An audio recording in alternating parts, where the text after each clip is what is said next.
That to the defunding of Planned Parenthood. How does that principle apply? Well, that's a different principle. Planned Parenthood is an organization. They do not have a right to receive federal funding. They receive federal funding because policymakers in the past believed that because of the services they provided, they were worthy of federal funding. I believe they have lost that right, that they have lost that privilege because of what these videos have revealed.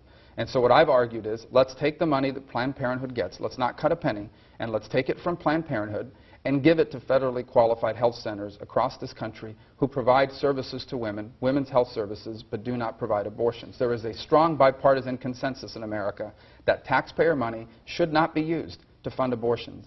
And in the case of Planned Parenthood, number one, it is very unclear how all that money is intermingled, and number two, they have now been exposed for being involved in the trafficking of fetal human tissue for profit. What do you say to the people who have medical issues that fetal tissue has helped provide medical research and has helped these people live better lives? What do you say to those people? So there are cases, we're not getting into the weeds on it, but it's an important question. And there are cases where a child is miscarried or there's some other, natural end to a pregnancy. And in those cases, if there's something that can be salvaged from it that could help someone else, we're for it. No different than organ donation, where unfortunately someone who's young and healthy dies in a car accident. And I've had a relative who died an untimely death, and his organs were harvested and helped save people and provide organs for them.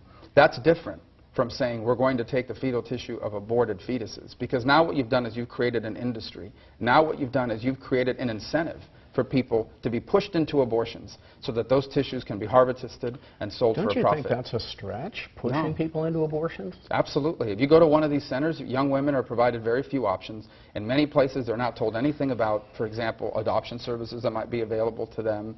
The idea that, in essence, you come in and it's already predetermined. This is the direction that this is what this place does. It provides abortions, and we are going to channel you in that direction.